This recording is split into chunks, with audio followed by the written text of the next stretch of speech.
Tragedia del Molinetto della Croda, la Procura di Treviso valuta la possibilità di ricorrere contro la sentenza di assoluzione dei 4 imputati. La moglie di una delle vittime è delusa, mi aspettavo giustizia per mio marito.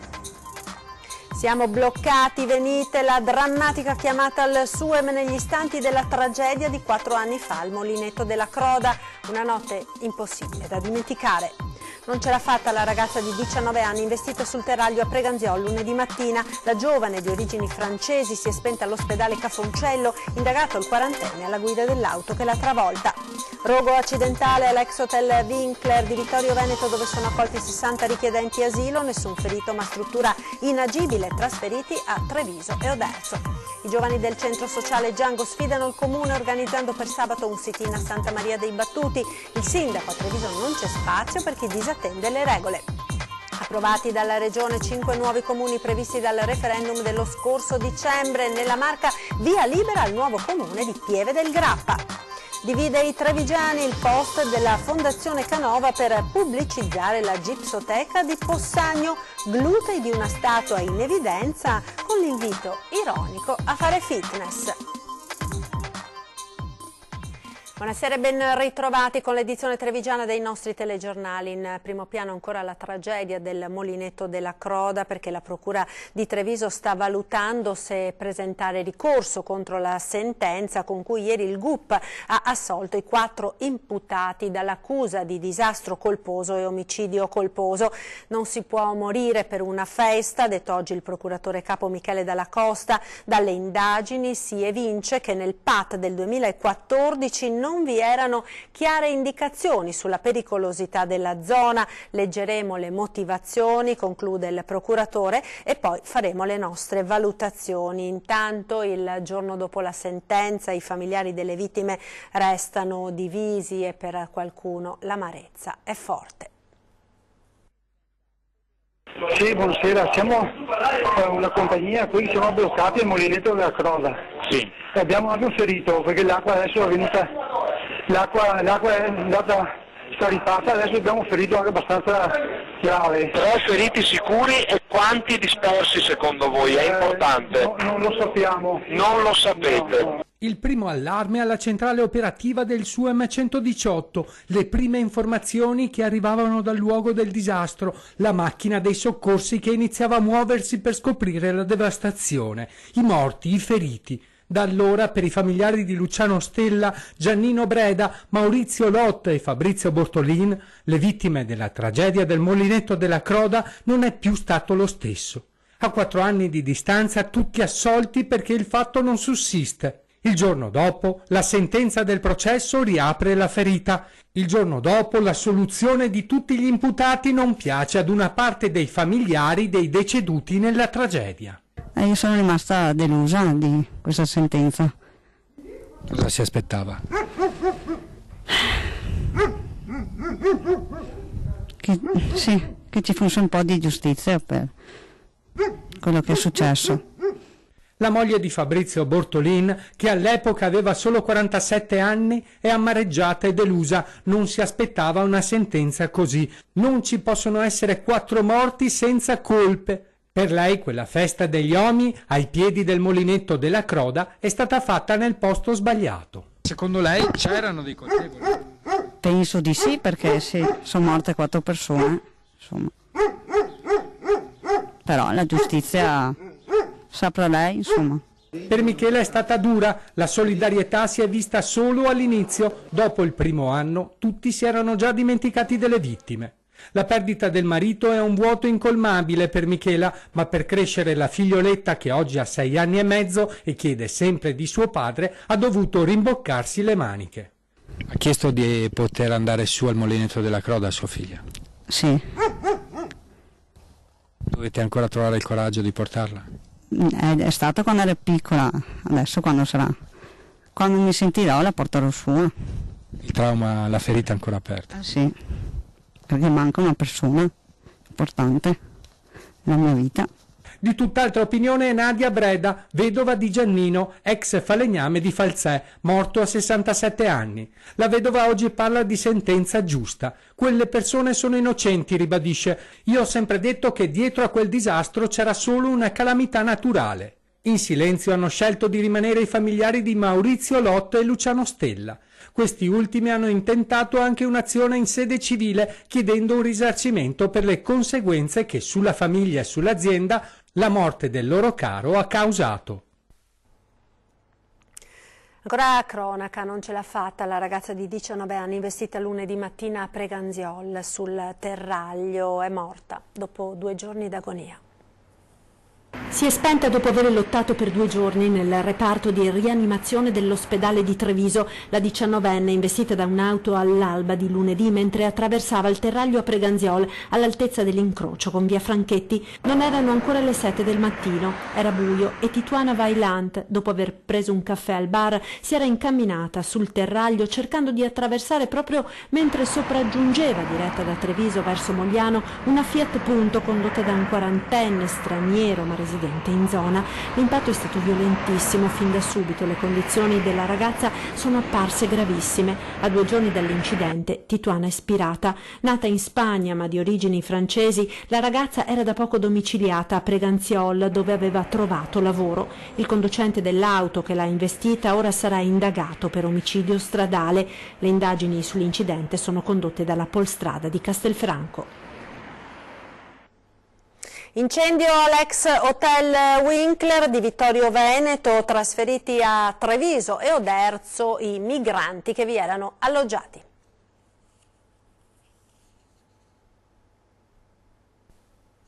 Dovremmo vedere il servizio. Le fiamme sono divampate nella mansarda e dalla canna fumaria surriscaldata hanno interessato alcune coperte e materassi ammassati nella soffitta. In breve i locali sono stati invasi dal fumo. Paura poco prima delle 13:30 all'ex hotel Winkler in via San Floriano a Vittorio Veneto, dove alloggia una 60ina di richiedenti asilo. L'allarme in funzione del Grazias ha fatto il suo dovere, per cui essendo scattato sono intervenuti molto presto i vigili del fuoco che hanno dichiarato inagibile il locale. Le fiamme sono state domate in breve tempo dai vigili del fuoco, sul posto anche 2 ambulanze. Fortunatamente nessuno è rimasto ferito, ma essendo lo stabile inagibile si è reso necessario il trasferimento dei migranti. In accordo con la prefettura, la cooperativa che gestisce l'accoglienza ha quindi provveduto a trasferire temporaneamente i richiedenti asilo all'ex caserma Serena di Treviso e all'ex Zanussi di Oderzo.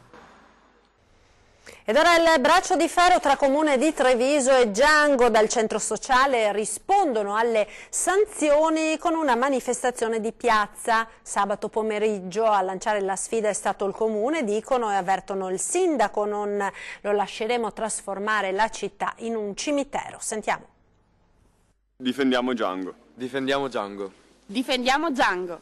Difendiamo Giango. Difendiamo il Giango. Difendiamo il Giango. Difendiamo Giango. Difendiamo Giango. Giovani del Giango pronti a scendere in piazza sabato dalle 16, presidio a Santa Maria dei Battuti per difendere il centro sociale all'ex caserma di via Monterumici e le esperienze avviate in questi anni di progettazione partecipata con gli altri soggetti di Open Piave. Possiamo interpretarla come una sfida al sindaco? Ma la sfida è stata lanciata innanzitutto da parte del Comune. Noi stiamo rispondendo a quelli che sono i loro attacchi. Ovviamente abbiamo detto fino all'inizio, appena ha vinto Conte, che noi saremmo stati all'opposizione dura in questa città. Un'opposizione sociale per difendere gli esclusi, poveri, migranti o anche solo chi porta avanti esperienze alternative. Ci aspettiamo sicuramente che la città sia solidale con noi. In questi 4 anni noi abbiamo comunque intercettato tante realtà diverse, tanta parte della città e ci aspettiamo che questa parte di città venga in piazza sicuramente. Manifestazione autorizzata, tanto che se ne è discusso anche questa mattina in prefettura nel corso del settimanale appuntamento del Comitato per l'Ordine e la Sicurezza. Avere il via libera non è stato semplice, la domanda era stata presentata il 27 dicembre, la concessione della piazza è stata comunicata solo oggi, ma i bastoni tra le ruote non sembrano scoraggiare gli attivisti del Giango. Loro vorrebbero una città, come era anche ai tempi di Gentilini, una città che sia un dormitorio, che sia un cimitero, ma noi non siamo disposti a far tornare Treviso ad essere un cimitero e Conte se la deve mettere via, che lui non sarà il guardiano del cimitero. Immediata la replica del sindaco, secondo cui Giango disattende la convenzione stipulata da Open Piave con il comune ed il primo cittadino lascia intendere che presto o tardi questo avrà delle conseguenze. Ex caserma Piave, anche se i ragazzi del centro sociale si preparano a scendere in piazza, il sindaco Conte sceglie di continuare a ignorare Django e a non considerarlo un interlocutore, almeno di facciata, visto che da mesi l'amministrazione a guida leghista lavora per trovare le soluzioni per tornare a chiudere i cancelli dell'ex caserma. Del pensiero di Django mi interessa, ma anche no, francamente ho anche tante altre cose a cui pensare per il bene della nostra città.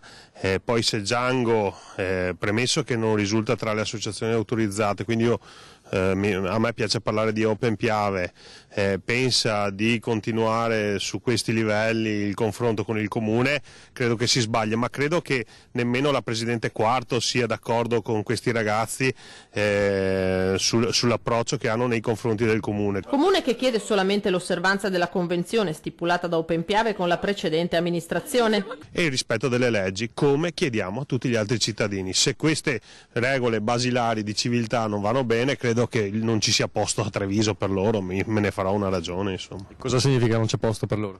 No, significa che o stanno alle regole o se ne dovranno andare.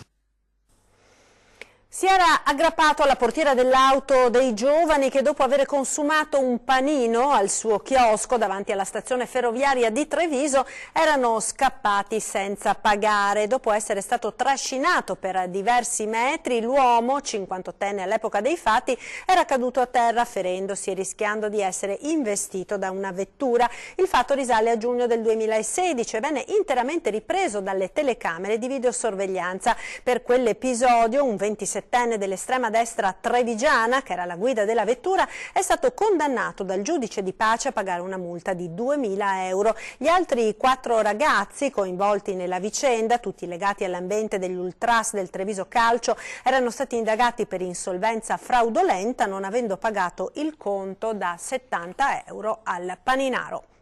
E torniamo ora sulle scritte e gli atti vandalici nel quartiere di Santa Maria del Rovere.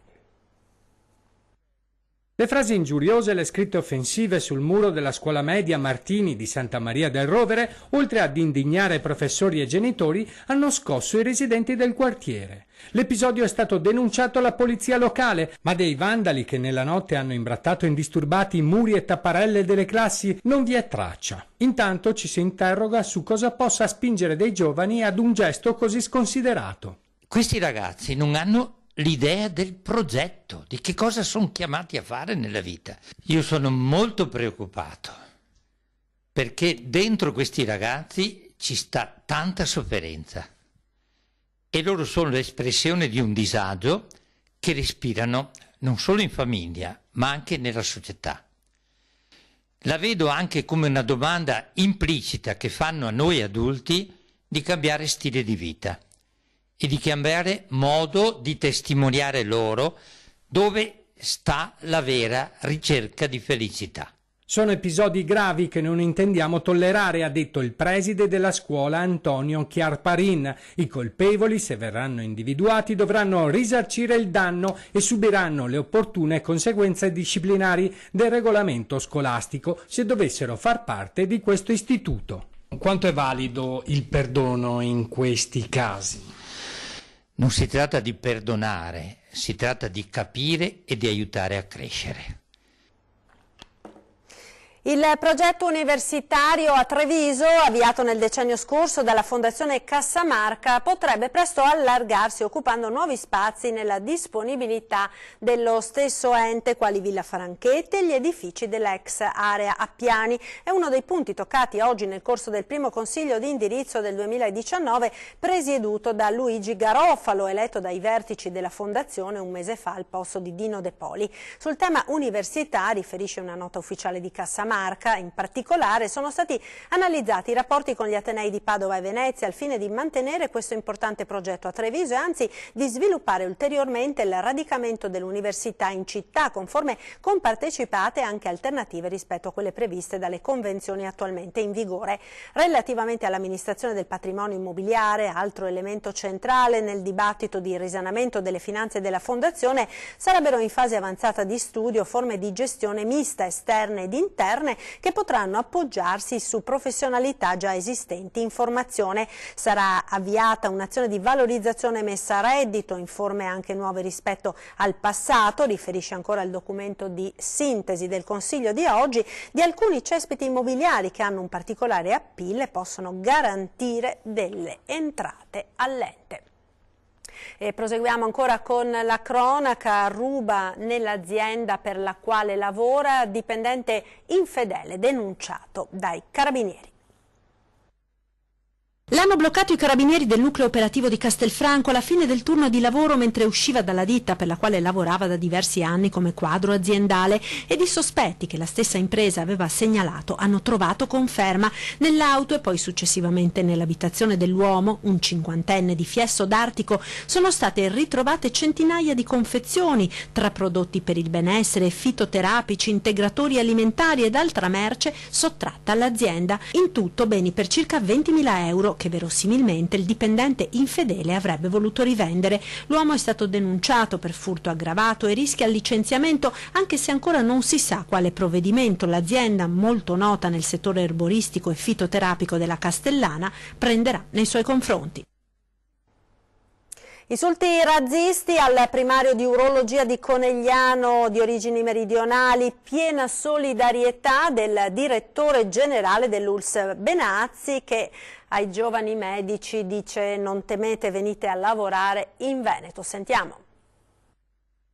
L'origine non ha importanza perché conta la professionalità delle persone. È lapidario il direttore generale dell'ULSS 2, marca trevigiana, Francesco Benazzi, interpellato sulla cartolina con veduta di Venezia recapitata all'ospedale di Conegliano al primario di urologia Salvatore Valerio, originario di Crotone, in Calabria. Poche parole dall'insulto, tanti auguri sudici o sudista, all'inquietante firma in calce Salvatore Riina Junior. Mi dispiace per il dottor Valerio, che è un valido professionista, una persona umana che lavora bene e che dà un grande contributo al territorio dal punto di vista clinico e anche umano. È una persona che sa trattare i pazienti. No, guardi, io credo i veneti sono un popolo di emigranti, un popolo che è sempre è anche molto aperto sostanzialmente, quindi io non credo che sia un problema razzista, di razzismo sostanzialmente. Solidarietà al professionista anche dal sindacato. Ivan Bernini, referente della funzione pubblica della CGIL, richiama la classe dirigente a dare il buon esempio. Serve un'assunzione forte di responsabilità da parte di tutti i soggetti della politica, della rappresentanza sociale e istituzionale nel combattere tali forme di intolleranza e violenza, dice, che sono all'ordine del giorno anche nel nostro territorio. Il diretto interessato sta valutando se sporgere denuncia contro ignoti. Nel profilo altre volte aveva raccontato di pazienti insofferenti verso i meridionali in cui gli era capitato di imbattersi. L'episodio in questione lo ha commentato solo su Facebook, sfidando l'autore del gesto a rifarsi vivo, ma dimostrando anche molta amarezza. Avviso a tutti i ragazzi neolaureati o specializzati: prima di decidere dove andare a lavorare, leggete bene ciò che ho postato, è quello che vi aspetta. Ai giovani medici dico: venite nel Veneto perché trovate una sanità di eccellenza. La prova ne è il dottor Valerio, che è un chirurgo urologo di eccellenza, per cui venite nel Veneto perché sarete bene accolti e abbiamo bisogno di medici. Ci fermiamo ora per la pubblicità, tra poco. C2. Rieccoci in diretta con l'edizione trevigiana dei nostri telegiornali. Una notizia di servizio: mercoledì prossimo, 15 gennaio, sarà sciopero dalle 8:30 alle 12:30 della MOM. Pertanto in questa fascia oraria Mobilità di Marca non potrà garantire la totale regolarità del servizio. Il dettaglio delle corse garantite e l'informativa sullo sciopero indetto dagli autisti sono consultabili sul sito www.mobilitadimarca.it. Anche la biglietteria aziendale di Piazzale Duca d'Aosta Treviso potrebbe non garantire il servizio nell'orario dello sciopero. Sono stati approvati dalla Regione i nuovi comuni previsti dal referendum dello scorso dicembre e nella Marca via libera dunque al nuovo comune di Pieve del Grappa. Via libera dalla Commissione Affari Istituzionali del Consiglio regionale ai 5 nuovi comuni veneti nati dai referendum sulle fusioni dello scorso 16 dicembre. Per 5 nuove fusioni invece non c'è stato l'ok complessivo, quindi la la Commissione e il Consiglio ha rigettato la proposta. Caso particolare quello della nuova realtà di Valbrenta, in provincia di Vicenza, dove il progetto originario di fondere 5 comuni si è scontrato con il voto negativo dei residenti di Solagna. La Regione ha deciso di escludere il territorio del paese ribelle e procedere comunque alla fusione dei municipi di Cismon del Grappa, Valstagna, San Nazario e Campolongo sul Brenta. Per Solagna la scelta è stata anche facilitata dal fatto che si tratta del comune più a sud della vallata, quindi non un comune che poteva creare una continuità a livello territoriale, quindi per questo abbiamo deciso anche di procedere con l'esclusione di questo comune e quindi anche rispettando la volontà del territorio. Sempre in provincia di Vicenza vedono la luce i nuovi comuni di Colceresa, dalle ceneri di Molvena e Mason Vicentino, e Lusiana Conco dai 2 campanili omonimi. Nella Marca nasce Pieve del Grappa dal matrimonio di Paderno e Crespano. Nel bellunese Melle, Lentiaia e Trichiana danno vita a Borgo Valbelluna. Il nuovo assetto di questi territori sarà ora approvato dal Consiglio per arrivare entro la primavera allo scioglimento delle amministrazioni comunali che verranno affidate a un commissario prefettizio fino alle prossime elezioni.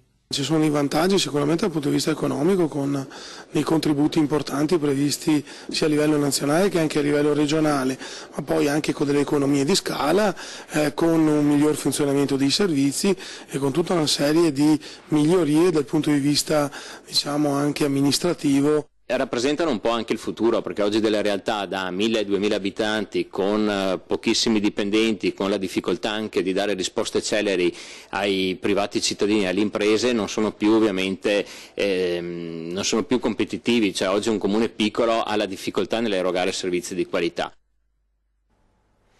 Un post su Facebook provocatorio ed irriverente, quello pubblicato dalla Fondazione Canova. Vediamo le reazioni dei cittadini. Un po' squallido.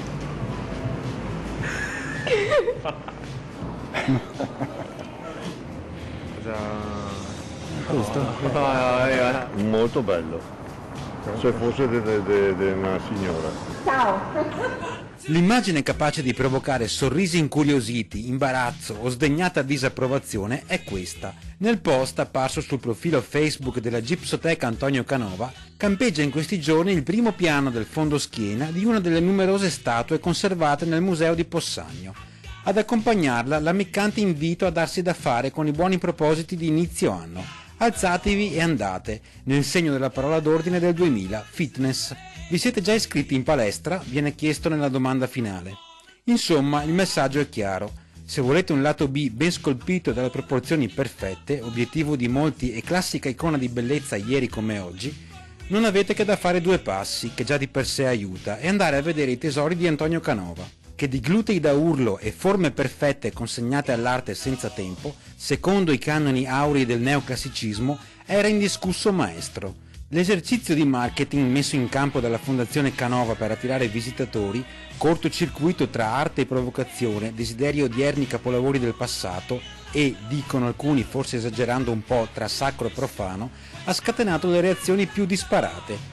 Sulla pagina Facebook in primis, dove non mancano i commenti senza appello di chi trova irriverente l'accostamento. L'argomento diverte e divide, segnale, come spesso si dice, che probabilmente l'obiettivo del post è stato raggiunto. Comunque tutte le opere sono belle e abbondanti, quindi viva la donna in carne, va bene? No, guarda, si commenta da solo, grazie.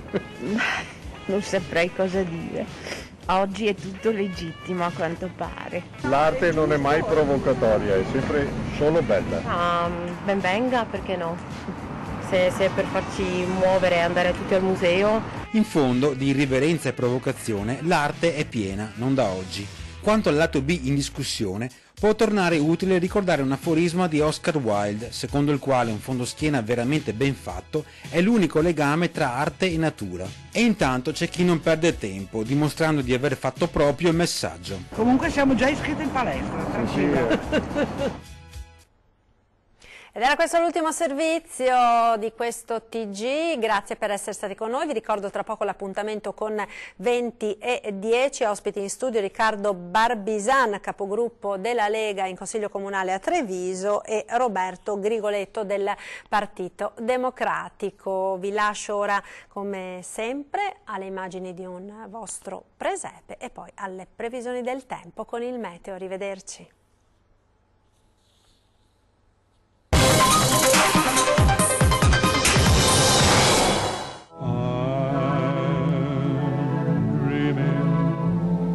of a white Christmas.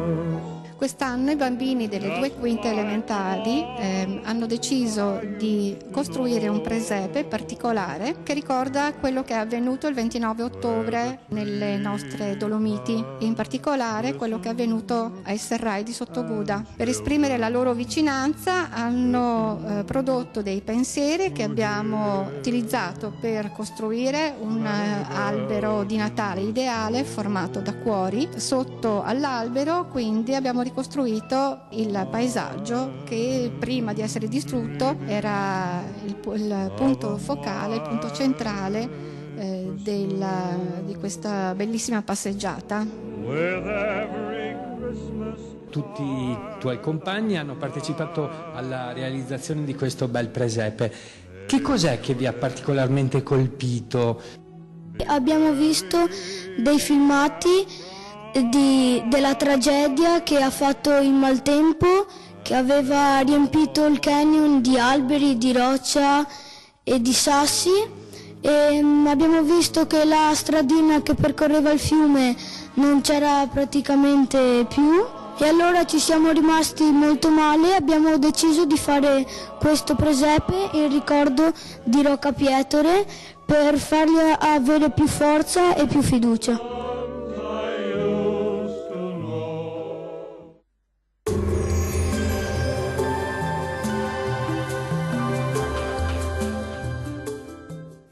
De Fabri presenta Isola Tutto, il kit fai da te per isolare il cassonetto di casa tua da caldo, freddo, spifferi e rumori. Non necessita di opere murarie. Ben ritrovati al meteo. Giornata grigia sulle nostre regioni, ma senza piogge. Sul Veneto la costante presenza dell'anticiclone garantirà un tempo per lo più stabile. Tuttavia il cielo risulterà molto nuvoloso e spesso coperto, specie al mattino. Sarà più soleggiato invece a partire dal pomeriggio con poche nubi sparse. Temperature minime comprese tra i -2 e 1 grado. Massime tra i 5 e 9 gradi. Vediamo ora che tempo farà sul Friuli Venezia Giulia. Poche novità, la situazione non cambia di molto. Al mattino sarà più soleggiato sui rilievi alpini. Sulle pianure e sulle coste invece il cielo risulterà più nuvoloso e anche coperto. Anche in questo caso sarà maggiormente soleggiato nella seconda parte della giornata. Temperature minime tra i -1 e 1 grado, massime oscillanti tra i 6 e 8 gradi. Vediamo infine la situazione meteorologica del Trentino Alto Adige. Bel tempo ovunque con ampio soleggiamento su tutte le province. Il cielo infatti si presenterà poco nuvoloso su tutti i settori, salvo per innocchi addensamenti al mattino. Locali nevicate a bassa quota sulle Alpi di confine. Temperature minime comprese tra i -2 e 0 gradi. Massime tra gli 8 e 9 gradi. Dal meteo di Antenna 3 è tutto, arrivederci.